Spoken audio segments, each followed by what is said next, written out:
اللہ اکبر اللہ اکبر۔ السلام ورحمۃ اللہ وبرکاتہ۔ امید آپ سب ایمان اور صحت کی بہترین حالتوں میں ہوں گے انشاءاللہ۔ نحمدہ و نصلی علی رسولہ الکریم، اما بعد، فاعوذ باللہ من الشیطان الرجیم، بسم اللہ الرحمن الرحیم۔ رب اشرح لی صدری ویسر لی امری واحلل عقدۃ من لسانی یفقہوا قولی۔ آج ہم سورۃ بقرہ کی آیت نمبر 133 کی تفسیر دیکھیں گے انشاءاللہ۔ ام کنتم شہداء اذ حضر یعقوب الموت اذ قال لبنیہ ما تعبدون من بعدی قالوا نعبد الہک و الہ آبائک ابراہیم و اسماعیل و اسحاق الہ واحدا ونحن لہ مسلمون۔ کیا تم اس وقت موجود تھے جب یعقوب علیہ السلام کو موت آئی، جب اس نے اپنے بیٹوں سے کہا میرے بعد تم کس کی عبادت کرو گے؟ انہوں نے کہا ہم آپ کے معبود اور آپ کے آبا ابراہیم، اسماعیل اور اسحاق کے معبود کی عبادت کریں گے جو ایک ہی معبود ہے، اور ہم اسی کے لیے فرما بردار ہیں۔ اس آیت کا شان نزول یہ ہے کہ یہود نے رسول اللہ صلی اللہ علیہ وسلم سے کہا کیا آپ نہیں جانتے کہ سیدنا یعقوب علیہ السلام نے جس دن وفات پائی اس دن یہودیت کی وصیت کی تھی؟ اس پر یہ آیت نازل ہوئی۔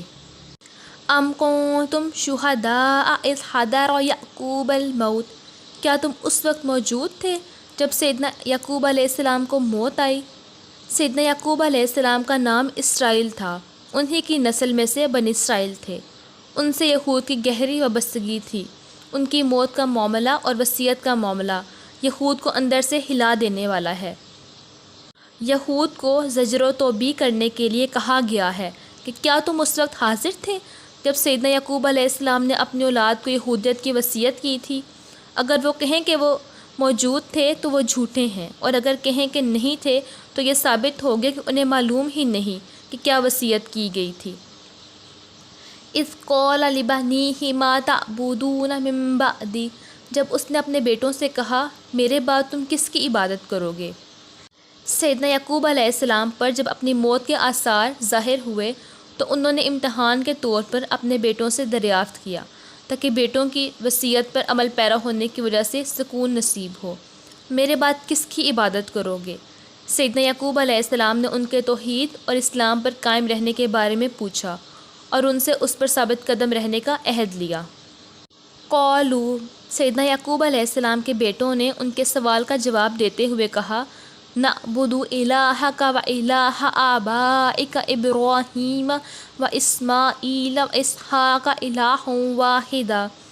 انہوں نے کہا ہم آپ کے معبود اور آپ کے آبا ابراہیم، اسماعیل اور اسحاق کے معبود کی عبادت کریں گے جو ایک ہی معبود ہے، یعنی ہم اس الہ کی عبادت کریں گے جو آپ کا اور آپ کے آبا کا معبود ہے، جس کے وجود اور اس کی عبادت کے واجب ہونے پر عقلی اور حسی دلائل قائم ہیں، اس کے ساتھ احکامات پر عمل کرنے والے، خضوع کرنے والے، اس کی عبودیت کا اعتراف کرنے والے اور ہر معاملے میں اس کی طرف رخ کرنے والے ہیں۔ اس دور میں بتوں، ستاروں اور حیوانات کی عبادت ہوتی تھی۔ وَنَحْنُ لَهُ مُسْلِمُونَ، اور ہم اسی کے لیے فرما بردار ہیں۔ اسلام کا مطلب ہے اپنے آپ کو حوالے کر دینا، سپرد کر دینا۔ اسلام شعوری طور پر قبول کیا جاتا ہے۔ وآخر دعوانا ان الحمد للہ رب العالمین۔ سبحانک اللہم وبحمدک اشہد ان لا الہ الا انت استغفرک واتوب الیک۔ السلام علیکم ورحمۃ اللہ وبرکاتہ۔